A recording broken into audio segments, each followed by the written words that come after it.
The hammer did not fall. When the auctioneer called her name for the third time and the crowd on the courthouse steps in Bitter Fork, Wyoming did what crowds do when they smell a woman with nothing left, which is to look away and pretend the wind was suddenly very interesting. A man at the back of the lot stepped forward through the slush in boots that had not been cleaned for the occasion and said, loud and flat, and without any flourish at all, that he would offer his entire ranch, every acre, every head, every nail and every board, for the widow standing alone on the block. The crowd did not gasp the way crowds are supposed to gasp. They went quiet the way people go quiet when they realize they have just been measured against something and found wanting. She was 34 years old and weighed more than the women in that town thought a respectable widow ought to weigh, and her husband had been 3 months in the ground, and the bank had taken everything but the dress on her back and the small tin locket around her neck, and nobody, not one soul in Bitter Fork, had ever once expected anything from her except that she go away quietly. She did not go away quietly. She lifted her chin, and she looked the cowboy in the eye across 40 feet of dirty snow. And she did not nod, and she did not weep, and she did not faint, which were the 3 things the town had been waiting to watch her do. She simply stood there, and the auctioneer's gavel hung in the air like a question nobody knew how to answer. If that opening moment did something to you, if it stuck a small hook somewhere under your breastbone the way it stuck one under mine, the first time I heard this story told, then subscribe to this channel and follow Delamay Coberly's story all the way to the end. Because the cowboy on those courthouse steps is only the beginning of what she became, and what she built, and what she eventually saved. Drop the name of your town in the comments below, the place you're listening from right now, because I want to see how far Della's story travels. From that frozen patch of Wyoming dirt, out into the rest of the world. Now let me take you back, because to understand why a stranger offered his whole life for a woman the town had already buried alive, you have to go back to the beginning, back before the courthouse steps, back before the auctioneer, back to the night that started all of it. The night the fever took Henry Coberly and left his wife with $217 of debt she did not know existed, and a ledger she could not yet read. Henry had been a quiet man, the kind who came home with hay dust in his beard and dirt under his fingernails, and sat at the table and ate whatever Della put in front of him, without commenting on it, because commenting on a thing in his view was the same as taking credit for someone else's labor. And he did not take credit for things that were not his.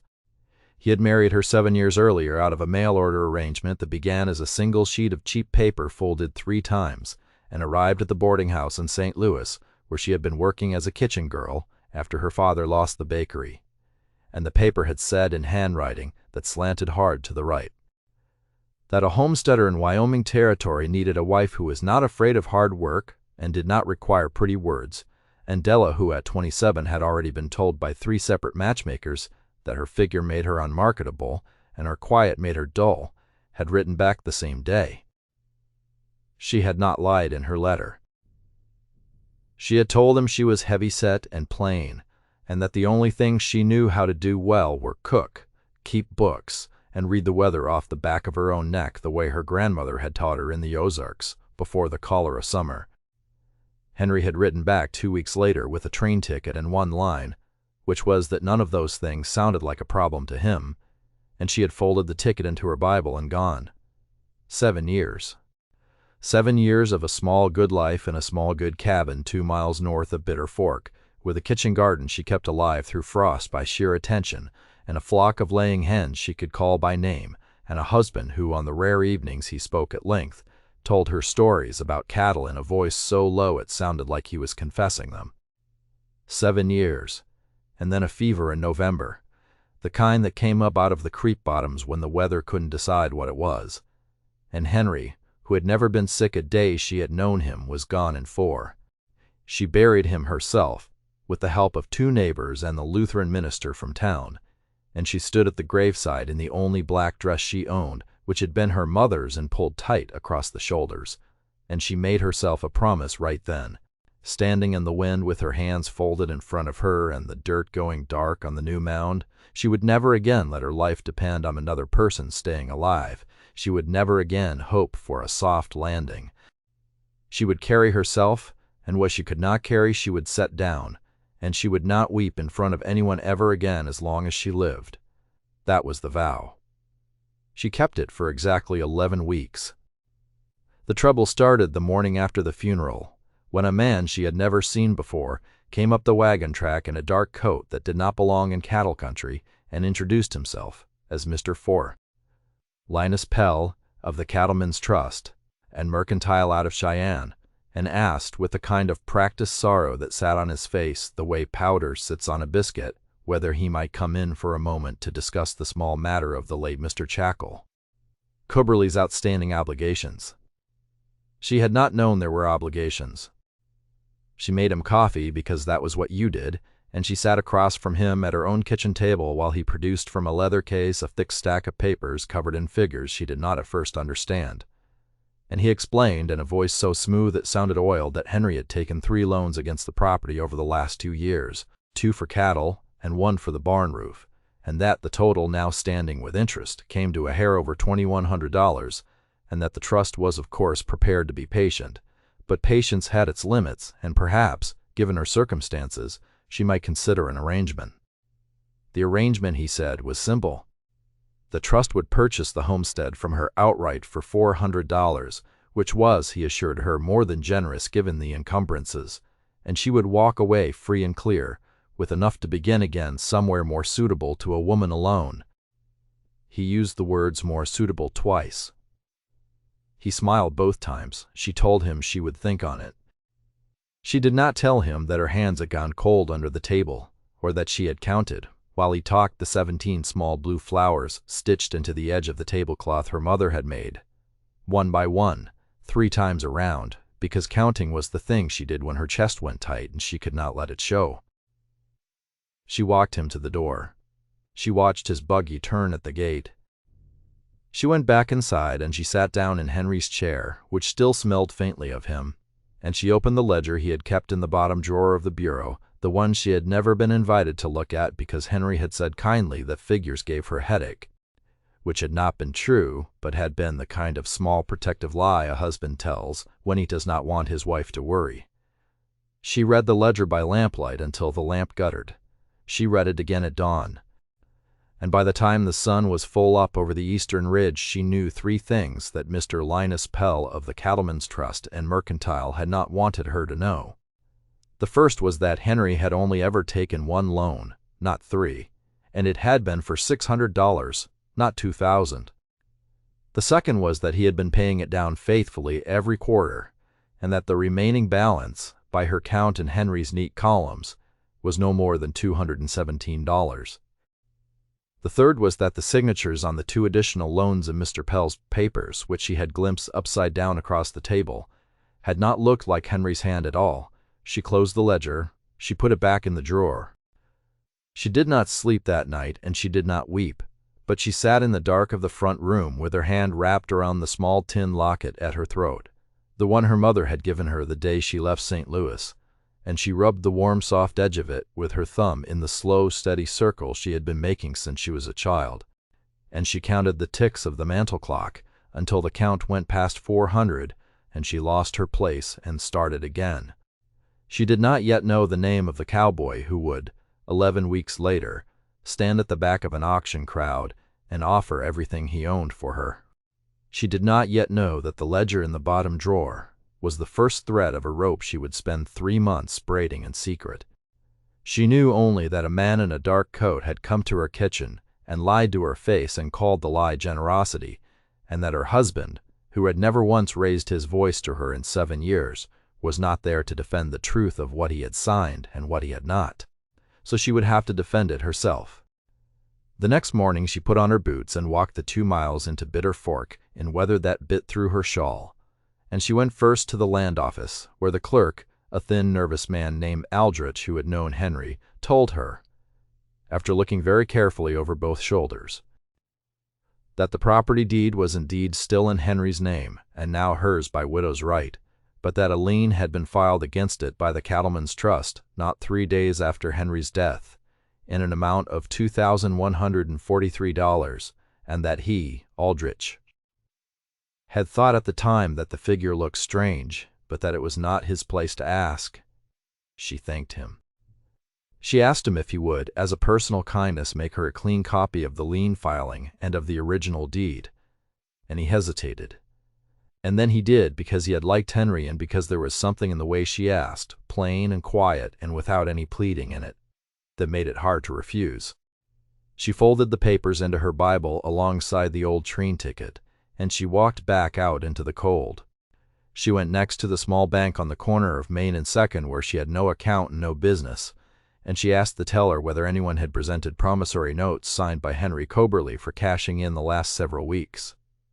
And the teller, who did not know her, said that of course such information was confidential.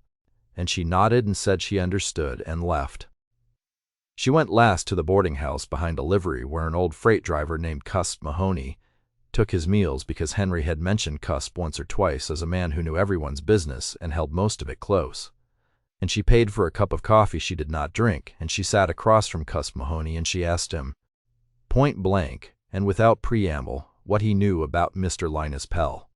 Cusp Mahoney was 68 years old and had a beard that had gone the color of old iron and eyes that did not blink as often as other people's eyes. And he looked at her for a long moment over the rim of his cup, and he said, finally, that Mr. Linus Pell had bought up the title to 7 small homesteads in the county in the last 14 months, all of them belonging to widows or to old men with no children, and that every one of those sales had gone through at less than a quarter of fair value, and that there were 2 cattlemen north of the river who had refused to sell and whose barns had subsequently burned in weather that did not lend itself to lightning. He said this in the same level tone he might have used to comment on the price of feed. He took another sip of his coffee. He said that he was telling her this because he had liked Henry, and because Henry had once, 3 winters ago, pulled his wagon out of a drift at 3 in the morning without being asked and without taking the dollar Cusp had tried to press into his hand afterward. He said she should be careful about who she let into her kitchen. She thanked him. She walked home in the dark. She did not eat that night.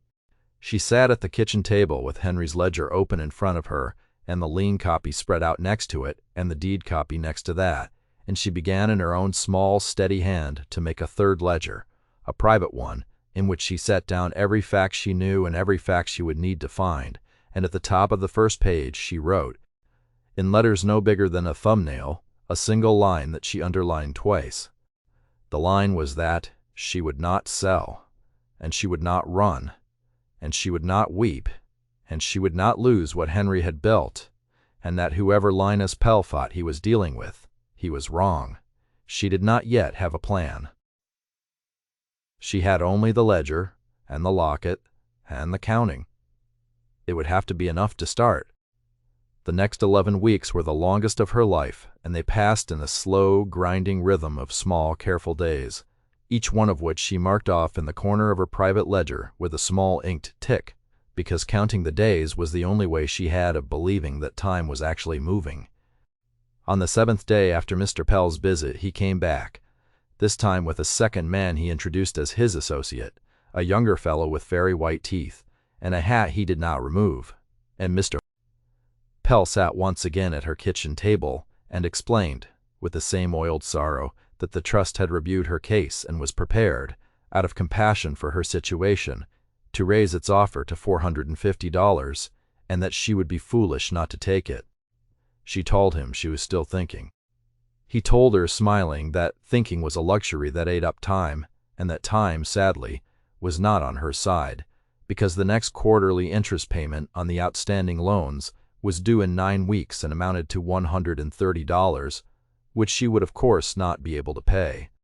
And at that point the trust would have no choice but to begin foreclosure proceedings, which would be unfortunate for everyone. He used the word unfortunate the way another man might have used the word checkmate. She walked him to the door. She watched him go. She went back inside and she added a fresh entry to her private ledger, recording the date of the visit, the names of both men, the new offer figure, and the exact phrasing of the threat about the interest payment, because she had begun to understand in some part of herself that had grown sharp in the cold air of these new mornings, that what she was doing was building a record, and that records, kept patiently enough, could break a man. On the 12th day, she walked back into town, and she went to see the Lutheran minister, Reverend Mears, who had buried Henry, and she asked him whether he knew of any honest cattleman in the county who might be willing to look over her books and tell her what her small herd of 14 head and her 220 acres were actually worth, because she did not trust her own eye on it, and did not want to ask anyone with a stake in the answer. The Reverend looked at her for a long moment over the rims of his spectacles, and he said that there was one man, a rancher named Tom Cowboy, who held the long stretch of bottomland along the Bitter Fort itself, 4 miles east of her place, and who was known throughout the county as the only man who had ever told Linus Pell, to his face and in front of witnesses, exactly what he could do with one of his generous offers. The Reverend wrote out a short note of introduction on the back of a hymn sheet, and he handed it to her, and he told her, in a voice gentler than the one he had used at the funeral, that Tom Calloway was a hard man to read and a harder man to talk to, but that if she needed an honest assessment, there was none honester in the county. She took the note. She walked the 4 miles east the following morning before sunup, because she did not want to be seen leaving her own road in the direction of the Calloway place, and the snow had crusted hard overnight, and her breath came out in pale clight. And somewhere in the 2nd mile she stopped and pressed her thumb against the small tin locket at her throat, and counted her own steps, 1 to 103 full times, before she went on. The Calloway Ranch, when she came over the last rise and saw it, was nothing like she had imagined. She had pictured something grand, the way the Reverend's tone had suggested, but what she saw instead was a long, low ranch house of weathered timber, with a stovepipe putting up a thin, steady line of smoke, a main barn that needed paint, 2 smaller outbuildings, a corral of sturdy split rail, and a wide, low spread of winter pasture running down to the half-frozen river, dotted with a herd of perhaps 80 cattle moving slowly in the gray light. It was not grand. It was kept. Every fence post stood true. Every gate hung straight. The yard had been swept clear of drift, even at this early hour. She stood at the top of the rise for a full minute looking down, and she thought, without quite meaning to, that this was the kind of place Henry had been trying to build before the fever took him. She walked down the rise. A man was already standing in the yard watching her come. He was tall and lean and somewhere past 40, with a dark beard going gray at the corners of the jaw, and a long canvas coat the color of dust. And he held a coil of rope in one gloved hand, and he did not move toward her or away from her as she approached. He simply waited, the way a man waits who is used to weather coming down a road, and is not in the habit of meeting it halfway. She handed him the Reverend's note without speaking. He read it, he folded it, he looked at her. He said one word which was coberly, in a flat tone that was neither question nor greeting, and she nodded, and he tipped his head a 1/4 inch toward the house and started walking, and she followed. Inside, the ranch house was warm and clean, and almost empty. The front room holding a stove, a table, 2 chairs, a single shelf of books, and nothing else. He put her at one of the chairs. He poured her coffee from a pot on the stove, without asking whether she wanted any. He sat down across from her. He said, in the same flat tone, that the Reverend's note said she needed an honest valuation of her place, and that the Reverend's note did not lie, and that if she would lay out what she had, he would tell her what he saw. She laid it out. She put the deed copy on the table, and the lien copy beside it, and Henry's ledger open to the loan page, and her own private ledger, and the rough inventory she had made of the herd, and the equipment and the standing structures, and she had not embellished anything, and she did not ask him to feel sorry for her. He looked at the papers for a long time. He did not interrupt. When she had finished, he asked her 3 questions, each of them short. He asked when the lien had been filed. He asked whether she had seen Henry sign the 2 additional notes herself. He asked whether anyone besides Pell had been present at the kitchen table when the figures had first been laid out. She answered each question in turn. She said the lien had been filed 3 days after Henry's death, which was a thing she had only learned at the land office and which had struck her as fast even for a man who moved as quickly as Pell. She said she had never seen Henry sign the 2 additional notes, and that, to her knowledge, and by the testimony of his own ledger, those notes had not existed. She said Pell had come alone the first time, and brought the younger man with the white teeth the second time, and that no third party who would have any reason to verify the figures had ever been in the room. Tom Calloway listened to all of this with the same unmoved face he had worn in the yard. And when she was done, he sat back in his chair and he was quiet for what felt to her like a long time, but was probably no more than half a minute.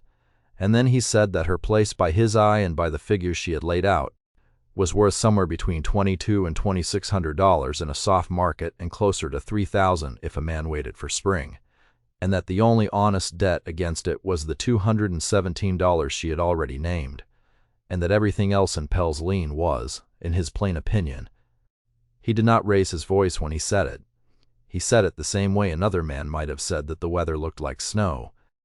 She felt for the first time in 11 days something loosen in her chest, just slightly, the way a knot loosens when the rope is not yet untied, but has at least stopped tightening. She did not let it show on her face. She thanked him. She asked him what he would do, if he were her. He looked at her for a long moment, and he said that what he would do and what she could do were not necessarily the same thing, because he was a man and held land in his own name, and had 31 years of standing in the county, and she was a widow 11 weeks in and had nothing the law would treat as standing at all. He said that the honest answer, the one he could give her without lying, was that she could not fight Pell head on, because Pell had money and time and the ear of 2 judges in Cheyenne, and that any open challenge she made now would be drowned in paper before it ever reached an honest courtroom. He said the only way to undo a man like Pell was to let him keep building his own rope and to be standing there with the knot ready when he finally hung himself with it.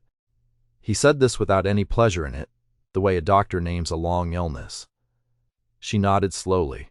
She asked him whether he would help her. He looked at her again, and this time something in his face moved just barely around the eyes, and he said that he had known Henry Coberly only a little, in the way men in a thin-settled country know each other across fence lines and at the feed store, but that Henry had once, 3 winters back, sat up 2 nights running with a Calloway heifer that had gone down with milk fever in a blizzard, and had refused payment for it, and had said, when pressed, that a man did what needed doing and did not need to be thanked for the doing of it. He said that he, Tom Calloway, had been raised by a father who had taught him that debts of that kind were the only debts that actually mattered, and that yes, he would help her, and that she should not thank him for it, because he was paying back something he already owed.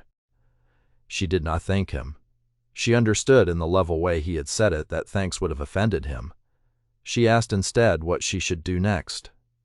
He told her she should go on letting Pell believe she was thinking about the offer, and she should not refuse it outright, because a flat refusal would tip Pell into faster action, and she should instead stretch the considering out as long as she could week by week, while the 2 of them, quietly and without any witnesses who could later be bought, built a real record of what Pell was doing, and to whom. He said he had the names of 3 of the 7 widows Pell had already bought out, and that 2 of them still lived in the county, and that he would, in the next 10 days, find a reason to ride out and speak to each of them, on errands that would not look like errands. He said she should keep her private ledger faithfully and date every entry and write down every word Pell said as close to verbatim as she could remember it, and that she should never let Pell see her writing and never mention the ledger to anyone, not the Reverend, not Cuss Mahoney, not even Aldrich at the land office. Because in a town the size of Bitter Fork, a single careless word would travel back to Pell inside a day. He said one last thing, and he said it slower than the rest. He said that if at any point she felt unsafe at her own place, at any hour of the day or night, she was to come straight to the Calloway Ranch and not to stop for anything along the way, and that there was a room at the back of the house with its own door and its own key, which had been his mother's room when she was alive, and which had stood empty for 19 years, and that the key would be hers from this morning forward, whether she ever used the room or not. He took the key out of a small wooden box on the shelf behind him, and he set it on the table between them. And he did not slide it toward her, and he did not press it into her hand. He simply set it down where she could take it or leave it. and he waited. She looked at the key. It was small and brass, and worn smooth at the bow from old use. She picked it up. She put it in the pocket of her apron under her coat. She did not say anything, because there was nothing to say that would not be smaller than what he had done. She walked the 4 miles back to her own place in a light snow that had begun to fall while she was inside, and the whole way home she kept one hand in her apron pocket, with her thumb resting on the smooth, warm bow of the key, and she counted her steps in sets of 100, and she did not weep. But somewhere in the 3rd mile she had to stop and stand still for a minute with her face turned up into the falling snow, because her eyes had begun to sting, and she did not entirely trust that it was only the cold. That night she added a new entry to her private ledger. She wrote down the date and the time and the name Tom Calloway and his valuation of the property in both soft and spring markets, and underneath that she wrote in the same small, careful hand that she had been given a key, and she did not say to what, and she did not say by whom in any way that another reader would have been able to follow. But she underlined the word key once, lightly, and she closed the book. On the 19th day, Pell came again. This time he came alone, and this time he did not bring papers. He brought instead a small wrapped parcel which he laid on her kitchen table with the air of a man bestowing a favor, and inside which, when she opened it at his urging, was a bolt of dark gray wool of a quality she had not touched in 7 years, enough for a new winter coat, and then some. And he smiled the smile that did not reach his eyes, and he said that he had been in Cheyenne on business, and had thought of her, alone out here in the cold, in that thin shawl, and had wanted her to know that the trust thought of its clients as more than just signatures on a page. He used the word clients as if she had already agreed to something. She thanked him for the wool. She did not unfold it.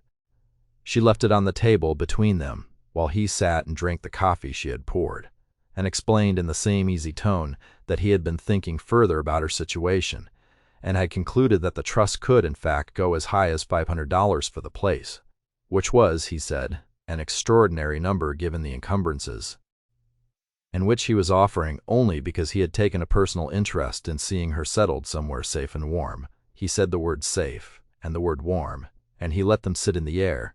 She told him she was still thinking. He told her with great patience that he understood, and that he would not press her, but that he did hope she would consider how lonely a winter could be for a woman in her position, and how a great many unfortunate things could happen to a property that was not being properly looked after, and how grateful the trust would be to take that burden from her shoulders. The word unfortunate again, he used it the same way as before. She walked him to the door. She watched his buggy turn at the gate. She came back inside and she folded the bolt of wool carefully, and she carried it out to the woodshed, and she set it on the high shelf at the back behind the spare axe handles, where she would not have to look at it.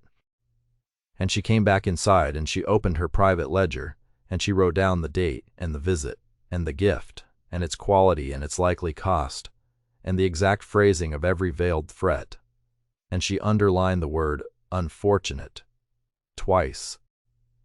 The next morning she rode the borrowed mule into Bitter Fork, and she went to the post office, and she sent a single letter to a name and address Tom Calloway had given her 2 days before, a lawyer in Laramie named Hollis Beamer, who had, according to Calloway, once been the only attorney in the territory willing to take a contingency case against a Cheyenne trust, and had won it.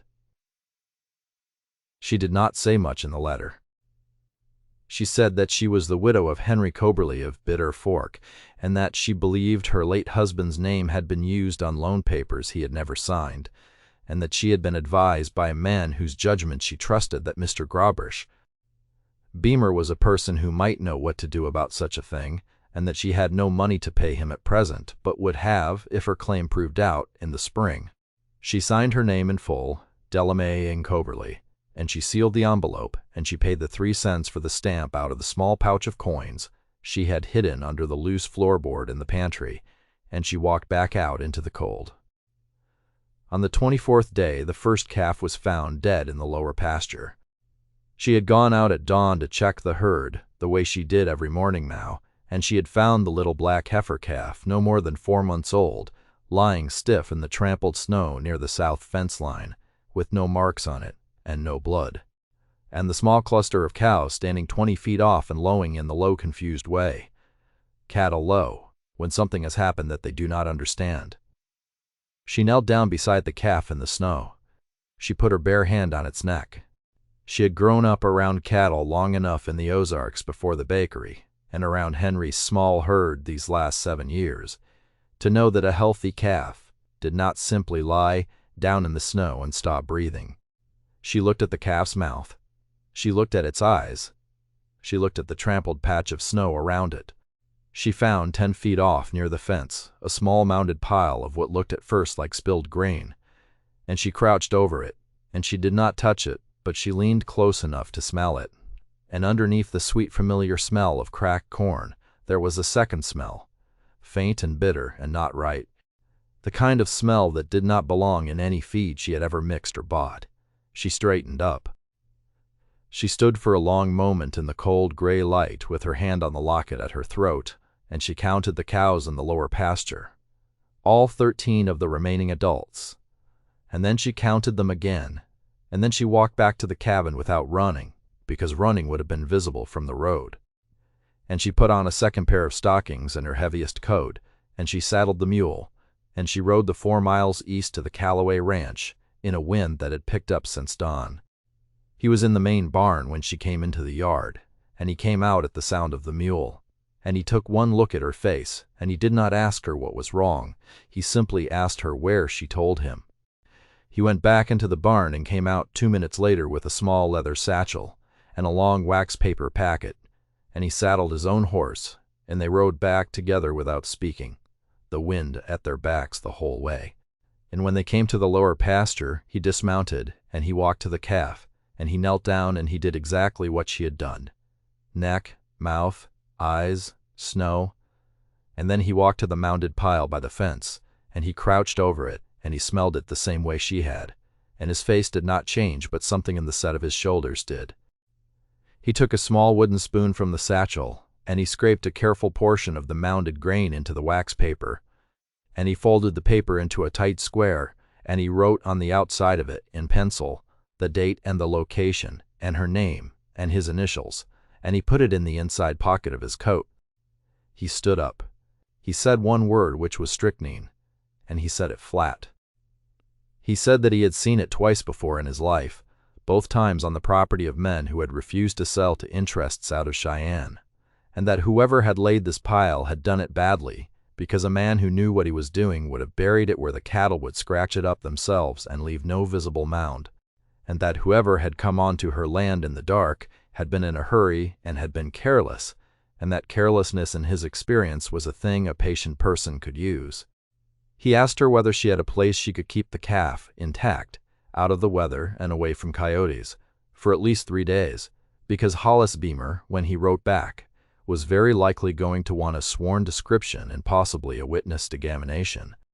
She said she had the small ice house behind the cabin which Henry had built 4 summers ago, and which she had not yet had cause to use this winter, and which was cold enough to hold a thing that small for considerably longer than 3 days. He nodded. He helped her lift the calf gently, the way a man lifts a thing he has not entirely given up caring about, even when it is past caring, and they carried it together to the ice house, and she opened the door, and they laid it on the straw inside, and she closed the door and dropped the latch. He turned to her in the yard. He said that she was not to sleep alone in the cabin tonight, and that he was not asking her, he was telling her, and that he would ride back to his place and bring his foreman, an old Mexican vaquero named Esteban Ruiz, who had been with the Calloway brand for 22 years and whose judgment in matters of this kind he trusted entirely, and that Esteban would sleep in her barn with a rifle and a lantern from tonight forward until they had a better plan, and that this was not a thing she was going to argue with him about. She did not argue with him about it. She said only that she would make up the bed in the barn loft with the spare quilts, and that she would have hot coffee on the stove when Esteban arrived, and he nodded once and rode out. That night after Esteban had come, a quiet man with a white mustache and very dark, steady eyes who tipped his hat to her and said, "Good evening, ma'am." in the careful English of a man who had learned it late but well. And who took the coffee she offered him and the bowl of stew, and ate them both at her kitchen table without a single unnecessary word before going out to the barn. She sat alone in the front room, with the lamp turned low, and she opened her private ledger, and she wrote down everything. She wrote down the dead calf and the time of finding, and the appearance of the snow and the mounded grain and the bitter smell, and Tom Calloway's identification of strychnine and the existence of 2 prior cases on resistant properties, and the fact that the calf was now in her ice house intact, and that the sample was now in his coat pocket labeled with both their initials, and at the bottom of the entry she wrote a single short line, which was that the trust had moved from words to poison on the 24th day, and that she had a witness and a sample and a body, and that the ledger now had teeth. She closed the book.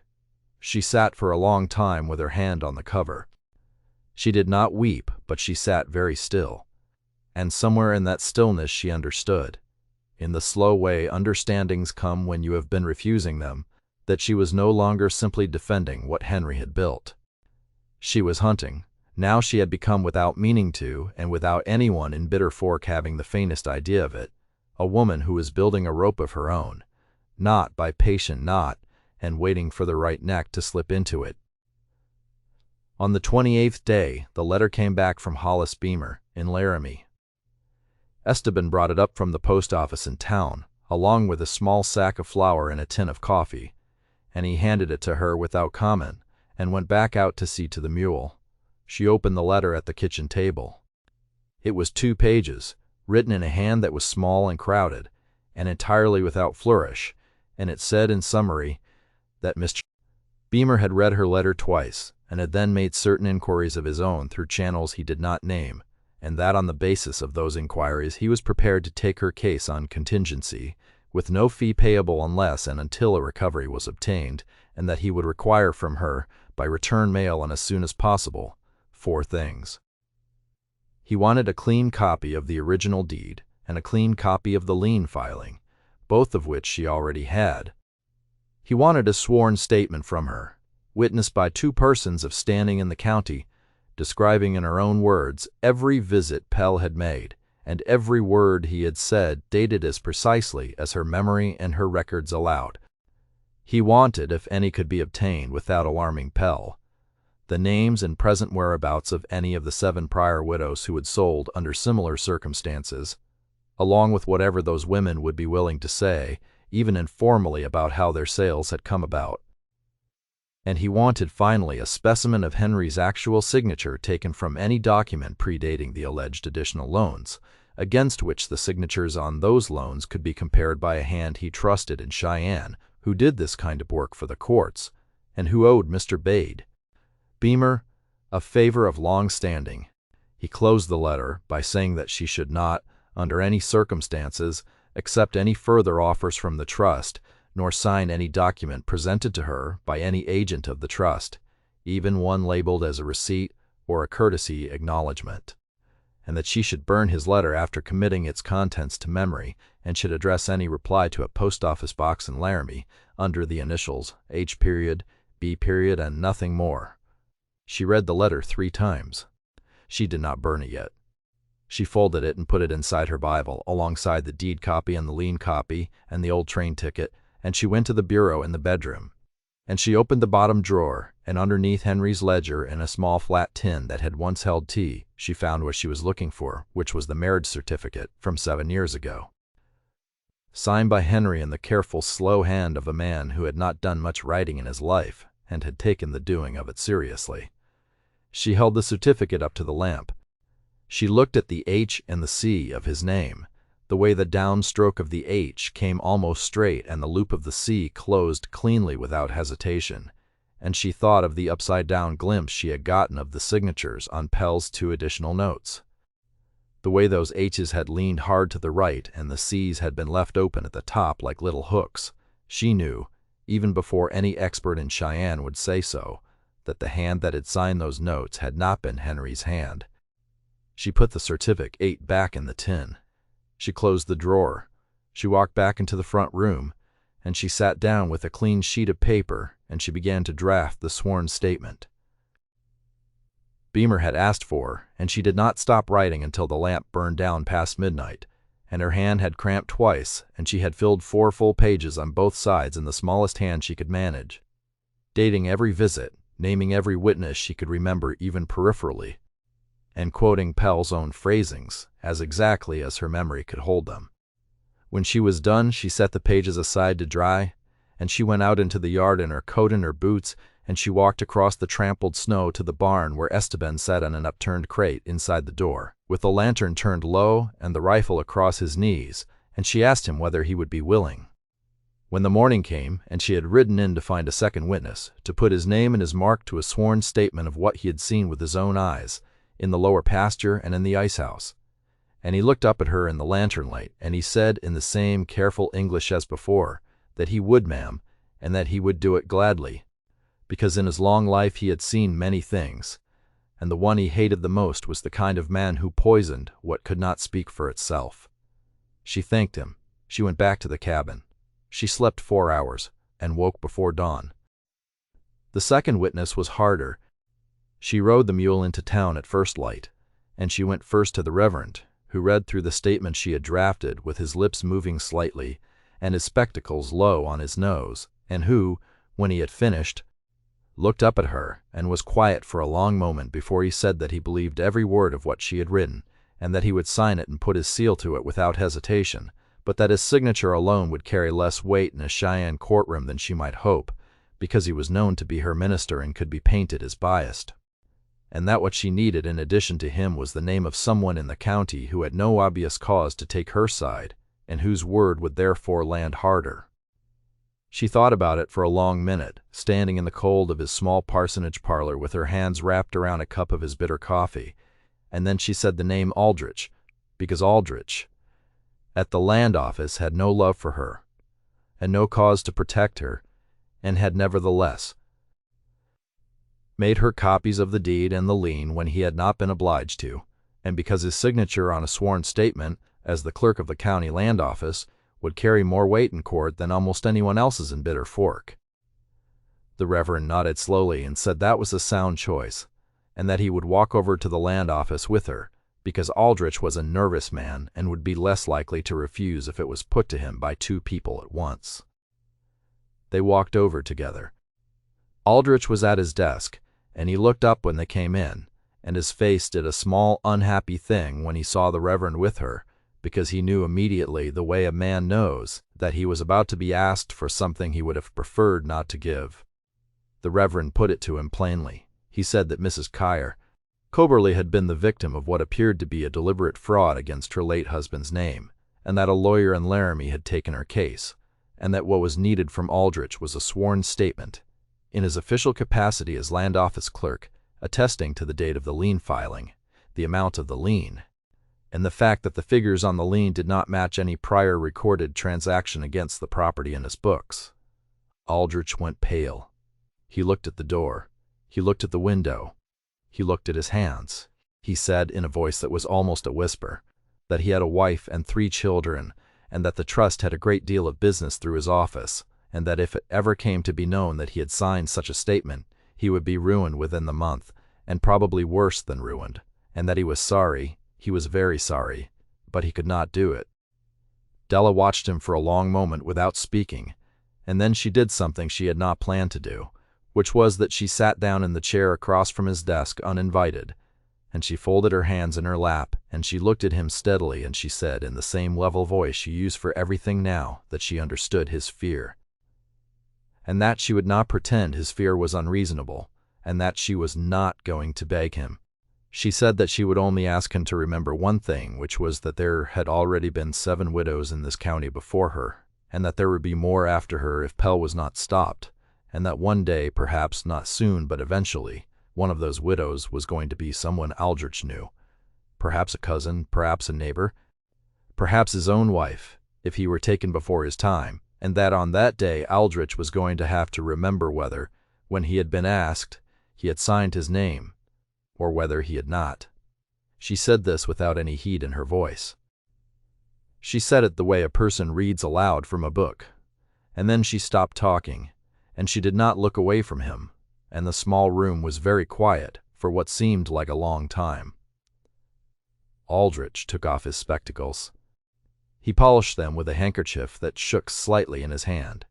He put them back on, he said finally, in a voice that was not much steadier than the handkerchief had been, that he would sign, but that he would need her absolute word that the statement would not be shown to anyone in Bitter Fork before it was filed in Laramie, because if Pell got even a whisper of it before it was safely in Beamer's hands, it would not matter what he had signed because none of them would be in a position to defend it. She gave him her word. The Reverend gave him his word. They drafted the statement together at Aldrich's desk over the next hour and a half, with Aldrich reading from his own ledgers and the Reverend writing in his neat clerical hand, and Della pointing out twice places where a phrasing could be tightened or a date made more exact. And when it was done, all three of them signed it, and Aldrich put his official seal to it with a hand that had finally stopped shaking, and he folded the document and handed it to her and said very quietly that he hoped to God she knew what she was doing. She said that she hoped so too. She walked back out into the cold with the sworn statement folded inside her Bible against the deed and the lien and Beamer's letter, and she felt in the small of her back the weight of what she was carrying, and she understood that the rope was longer now and had its first real knot in it. That afternoon, when she rode back out to her place, Tom Calloway was in her yard.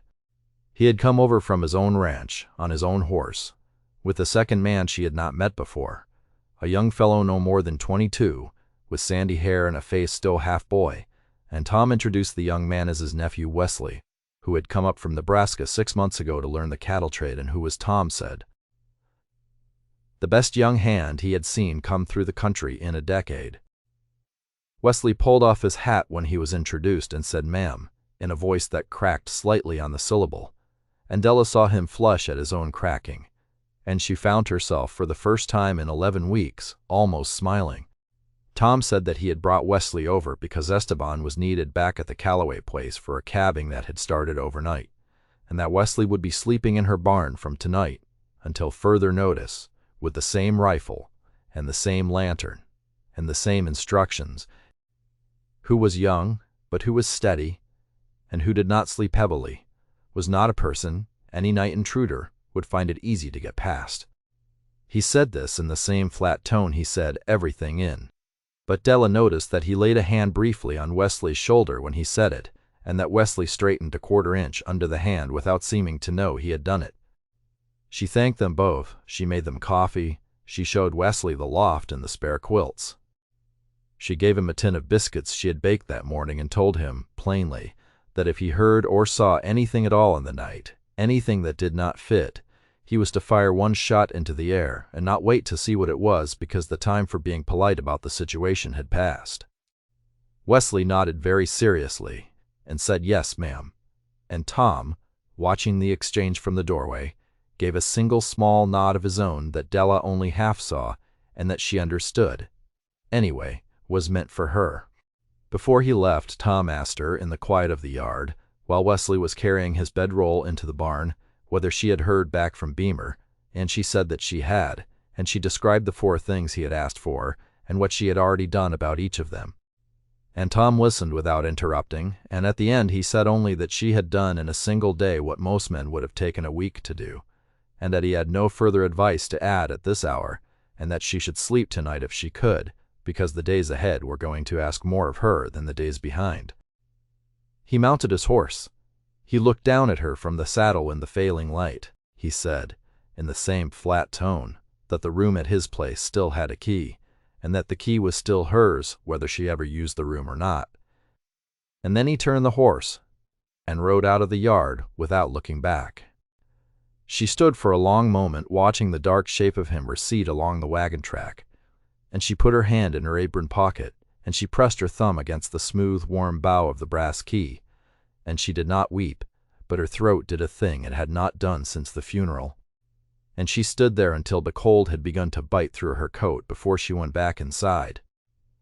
The next morning she rode into town again, and she mailed everything to Hollis Beamer in Laramie, under the agreed initials, the sworn statements, the deed copy, the lien copy, her own 4 pages of dated incidents. and a small square of the marriage certificate she had carefully cut from the bottom corner where Henry's signature sat clean and complete on a strip of paper no bigger than her thumb. She paid for the heavy postage out of the pouch under the pantry floorboard, and she walked back out into the cold, counting the coins she had left, which were not many, and she understood that the spring, when it came, was going to have to come fast. On the 33rd day, Pell came again. This time, he brought 3 men with him. He did not bring them into the house. He left them on horseback at the gate, 3 men in long coats with rifles in their saddle scabbards, not pointed at anything but not stowed either. And he came up the path alone with the same easy smile he had worn at every previous visit, and he sat at her kitchen table and accepted the coffee she poured him and said that he had been concerned. Given the recent unfortunate loss of one of her cows, which she had heard about through channels he did not name, that perhaps she was beginning to understand the kind of difficulties a woman alone faced in keeping a place like this through a hard winter, and that he had come to make her one final offer. Out of what he hoped she would understand was genuine personal concern, he named the figure. It was $600. He said it as though it were a great kindness. She thanked him for his concern. She told him she was still thinking. He stopped, smiling. It was a small change and he covered it quickly. But she saw it, and she filed it away in the part of her mind that had become, over the last month, a careful instrument for filing such things. He said, in a voice that had gone slightly cooler, that he hoped she would not think too long, because the next quarterly interest payment was now only 6 weeks away, and because, regrettably, the kind of unfortunate incidents that had begun to occur on her property had a way of compounding, and because he would hate, personally hate, to see her come to harm out here through stubbornness when a perfectly reasonable solution sat on the table in front of her. He said the words, "come to harm," and he let them sit. She did not look at the door. She did not look toward the gate where his 3 men sat their horses. She kept her eyes on his face, and she said in the same level voice she had used with Aldrich that she appreciated his concern and that she would let him know her decision in due course, and that in the meantime she trusted he would extend her the same courtesy he had been extending these past weeks, and would not call again until she had sent word. He looked at her for a long moment, and something in his eyes shifted, and she understood that he had finally registered, perhaps for the first time, that she was not what he had taken her for, and that the registering of it had not pleased him. He stood up. He set his cup down with a small, precise click against the saucer. He said that of course he would respect her wishes, and he tipped his hat, and he walked out, and she watched from the window as he mounted his buggy, and the 3 riders fell in around him, 2 ahead and 1 behind, and they went down the wagon track at a pace that was not quite a trot, and not quite a walk. She sat down at the kitchen table. She put both hands flat on the wood. She counted the 17 blue flowers stitched into the edge of her mother's tablecloth 3 times around, and then she got up and she opened her private ledger and she wrote down the date and the visit and the 3 armed men at the gate and the new figure of $600 and the precise phrasing of "come to harm." And she underlined that phrase twice and added a small note in the margin that this had been the first explicit threat against her person as distinct from her property, and that she considered it the second of what she now believed would be 3 escalations before something larger happened, because men like Pell and her growing understanding of them worked in 3s, the way a snake coiled in 3s before it struck. She closed the book. She went out to the barn. She told Wesley, plainly, what had been said and who had been at the gate and how many of them there had been, and Wesley's young face went very still, and he said in a voice that did not crack this time that he would ride at first light to fetch his uncle, and that until he came back she was not to step outside the cabin for any reason at all.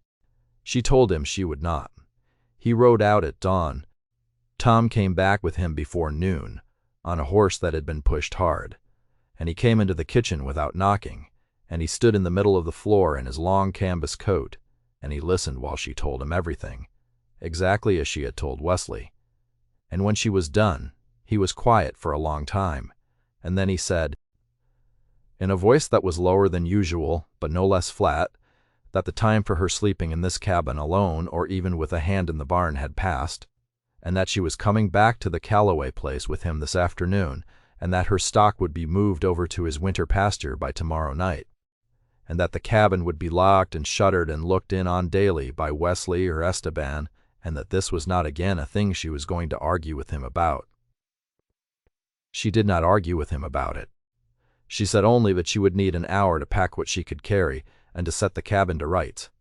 And he said that was fine, and that he would be in the yard, seeing to the mule and to her saddle when she was ready. She packed in 40 minutes. She took Henry's ledger and her private ledger and her Bible with all the papers in it.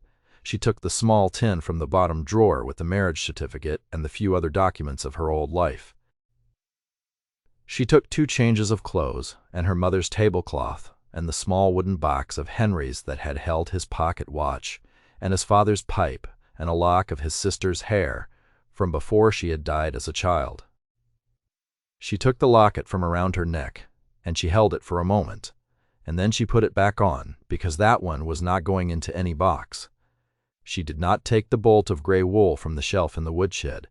She left it there deliberately, where Pell or one of his men, if they came snooping after she was gone, would find it untouched, and would understand, in whatever small way it might trouble them to understand, that she had not accepted his gift.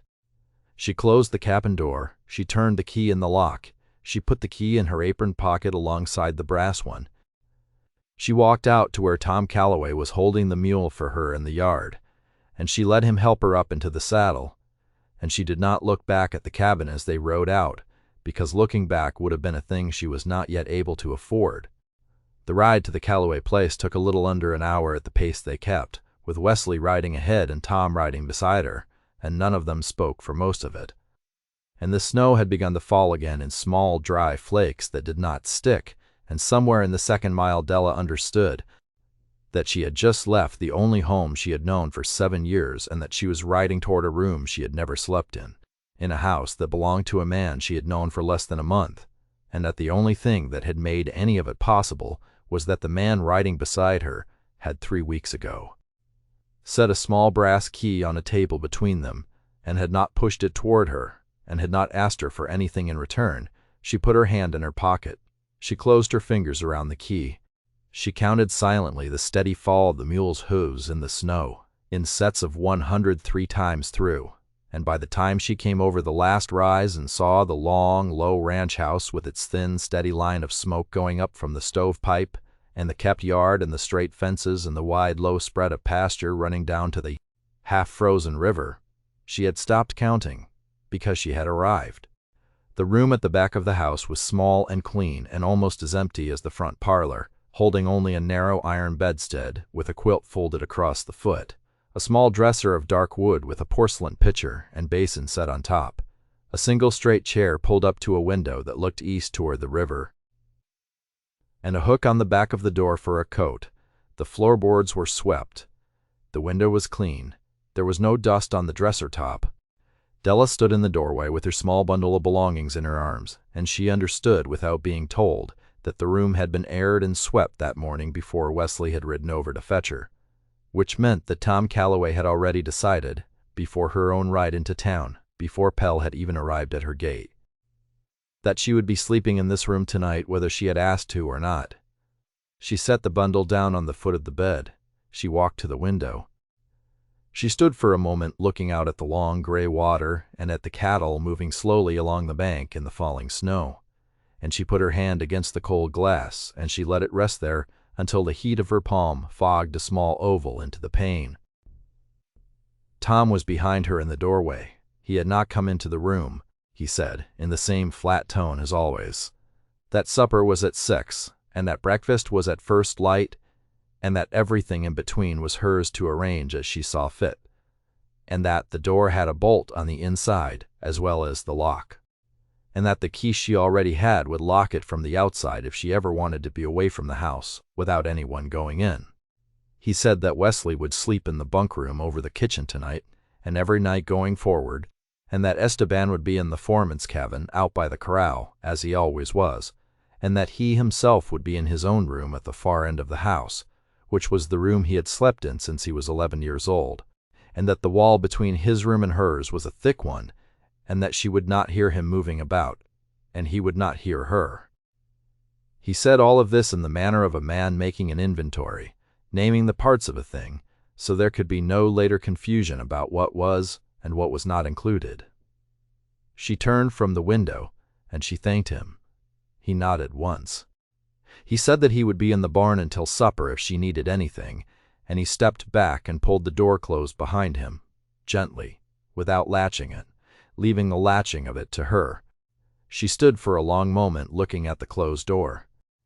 Then she walked over and she slid the bolt across slowly, and she listened to the small clean click of it seating into the brass, and she stood with her hand on the bolt for another minute, and she did not weep, but her chest did the loosening thing it had done in his kitchen 3 weeks ago, only this time it loosened a little further. And she had to sit down on the edge of the bed and press both hands flat against her knees and count the boards in the floor, 17 of them lengthwise and 11 crosswise, 3 full times through before the loosening passed and she could stand up again. She unpacked. She set Henry's ledger and her private ledger and the Bible on the dresser in a small, neat stack. She laid her mother's tablecloth across the foot of the bed underneath the quilt, where no one would see it but where she would know it was there. She set the small wooden box of Henry's things on the windowsill, where the morning sun would touch it first. She hung her coat on the hook on the back of the door. She poured a little water from the pitcher into the basin, and she washed her face and her hands, and the water was so cold it made her teeth ache, and she dried her face on the small, clean towel folded beside the basin, and she looked at herself for a moment in the small, square mirror above the dresser. And the face that looked back at her was not the face she had seen in the cabin mirror that morning, because the face that looked back at her now was the face of a woman who had been given a room with a bolt on the inside of the door by a man who had not asked her for a single thing in return for it. And that face, she understood, was going to take some getting used to. Supper was at 6, as promised. She came down to the kitchen at 5 minutes before because being early was a habit she had never been able to break, and she found Tom already at the stove with a long-handled spoon in his hand, stirring a pot of stew that smelled of beef and onions and something woodier underneath, sage perhaps or thyme. Wesley was at the table, laying out 4 tin plates and 4 cups, and a long loaf of dark bread on a board, and Esteban was already seated at the far end of the table, with his hands folded in front of him, waiting the way a man waits who has eaten at this table for 22 years and has learned the exact rhythm of it. Tom looked up when she came in. He did not say anything about her being early. He simply ladled the stew into the 4 plates, and Wesley carried them to the table, 2 at a time, and Tom brought the last 2 himself, and set one in front of her seat and one at his own. And he sat down, and Esteban bowed his head briefly and said a few words in Spanish that Della did not catch, but understood the shape of, and then they ate. The stew was good, the bread was good. Nobody spoke for the first several minutes, and Della understood by the comfortable quality of the silence that this was the normal way of the table and not something they were imposing on her account, and the understanding of it eased something in her shoulders that she had not known was tight. Wesley, halfway through his plate, did say, in his still half-cracking voice, that he had ridden over to her place that morning before fetching his uncle, and had lashed the chickens into the small coop with 3 days of feed and water, and that the cow he had milked and let back out into the yard with the gate to the lower pasture closed, and that everything had looked just as she had left it. Della thanked him. Tom, without looking up from his plate, said that Wesley would ride over every other morning to see to the chickens and the cow until they could get them moved over, and that Della was not to worry about any of it, which was as close to a long speech as he had given since she had met him. She nodded. They finished supper. She offered to do the washing up, and Tom said in the same flat tone that the washing up was Wesley's chore on odd days, and Esteban's on even days, and his own on Sundays, and that she was a guest in the house and would not be doing anyone's chores while she was under the roof, and that if she wanted to make herself useful in some other way, that was her choice, but not an expectation. She thought about this for a moment. She said that she had kept Henry's books for 7 years, and that if it would be of any use to him, she would be glad to look over his own books while she was here, because keeping 2 sets of books was a thing she could do with her eyes closed, and it would make her feel less like she was eating his stew for nothing.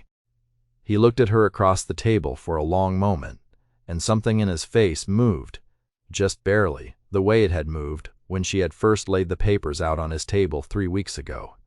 And he said that yes, that would be a kindness, and that the books were in the small desk in the front room, and that the key to the desk was in the top drawer of the dresser in his bedroom, and that he would fetch it for her in the morning.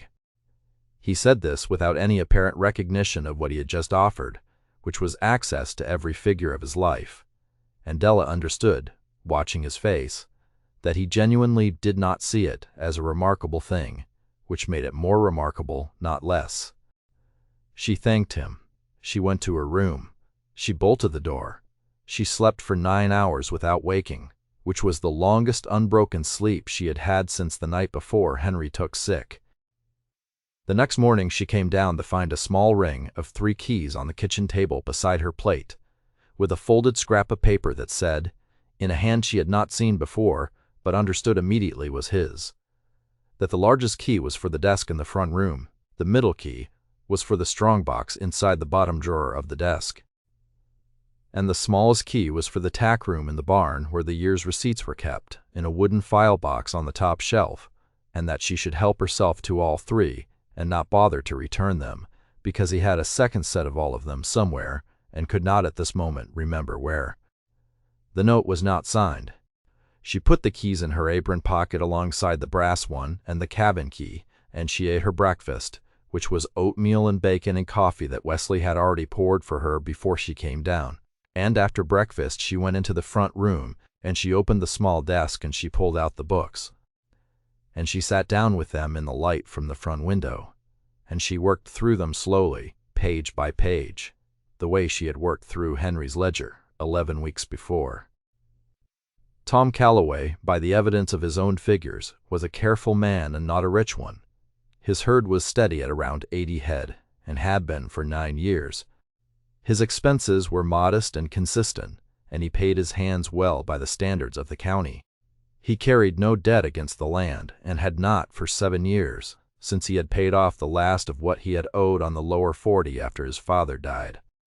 His cash on hand at the bank in Bitter Fork was $342 and some change, which was enough to get him through a hard winter, but not by a wide margin. He had, by her count, almost no margin at all for a bad year, which meant he had been telling her the literal truth when he had said that what he was doing for her, he was doing because he owed it to Henry, and not because it cost him nothing. She closed the books. She sat for a long time at the desk with her hand resting on the cover of the topmost one. She understood now, in a way she had not understood the day before, exactly what room had been made for her, and how little to spare there had been to make it from, and the understanding of it sat under her ribs for the rest of the morning like a small warm stone she did not know quite what to do with. The days began to take on a shape. She got up at first light. She helped Wesley with the milking, because she had asked and he had let her, and because 2 people milking went faster than 1.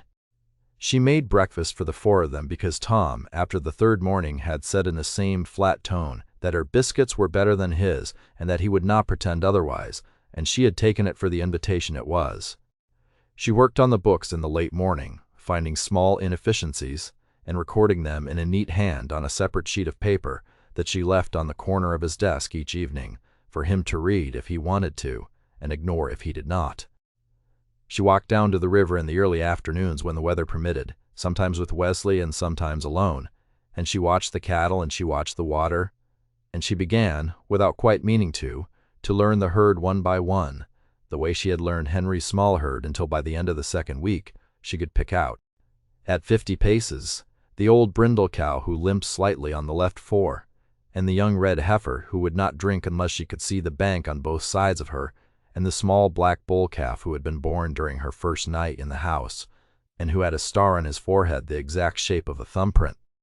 In the late afternoon she worked on her private ledger, adding entries when there were entries to add, and rereading old ones when there were not, and she wrote a 2nd long letter to Hollis Beamer in Laramie, describing the visit with the 3 armed men at the gate and the explicit threat of come to harm. And she gave it to Wesley to mail on his next ride into town, and Wesley took it inside his coat and rode out with it the next morning without being asked twice.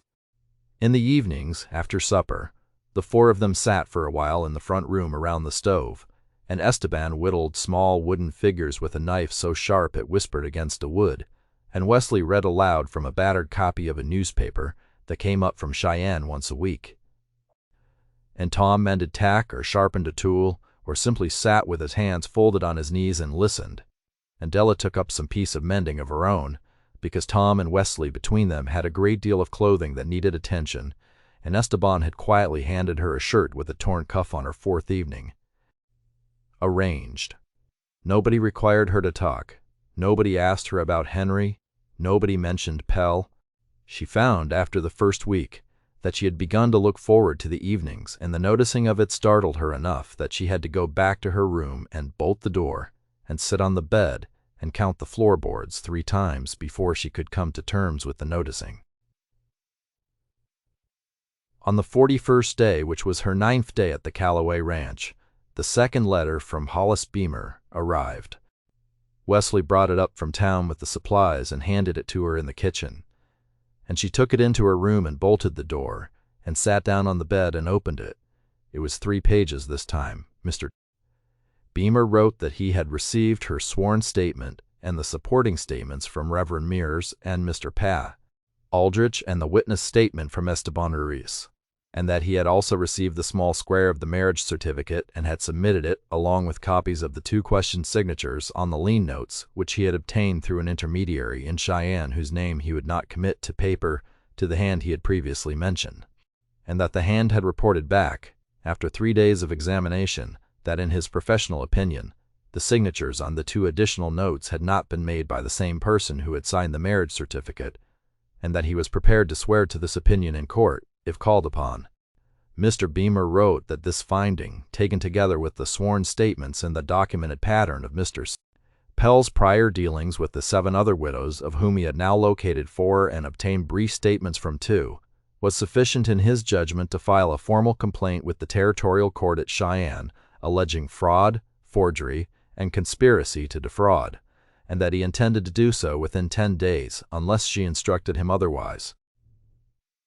He wrote that he wished to caution her, however, that the filing of such a complaint would, by law and by the standard practice of the court, require formal notice to be served upon Mr. Pell and upon the Cattlemen's Trust and Mercantile within 48 hours of filing, and that, from the moment of that service, Mr. Pell would know with certainty that she had moved against him, and that everything he had done up to that point in the slow, careful manner of a man with time on his side would, in all likelihood, accelerate sharply. He wrote that she should think carefully about where she would be sleeping on the night the complaint was filed, and on every night thereafter until the matter came to a hearing, and that she should also think about whether there was any further evidence she wished to gather before the filing, because once Pell was served, the gathering of evidence on her side would become a great deal more difficult and dangerous. He closed the letter by saying that he awaited her instruction by return mail, and that, in the meantime, she should burn this letter as well. She read the letter 3 times. She did not burn it yet. She folded it and put it inside her Bible. She sat for a long time on the edge of the bed with her hands folded in her lap, looking at the small wooden box of Henry's things on the windowsill, and the morning sun had moved off it by now, and it sat in shadow. And she thought about Henry, and she thought about the 7 other widows. And she thought about Aldrich's shaking hands, and the Reverend's bitter coffee, and Esteban's white mustache, and Wesley's cracking voice, and the long flat tone of the man who had set a brass key on a table between them 3 weeks ago and had not pushed it toward her. She thought about the figure of $600 and the words, "come to harm." She thought about the small black bull calf with the thumbprint star, who was alive this morning, because he had been born on a ranch where no one had yet poisoned the feed. She made her decision. She got up and she unbolted the door, and she walked through the house and out into the yard and across to the barn, where Tom was at the workbench mending a length of harness, and she stood in the wide door of the barn until he looked up, and she said, in the same level voice she used for everything, that she needed to speak with him for a few minutes when he had a moment, and that it had to do with the letter and with what came next. He set the harness down.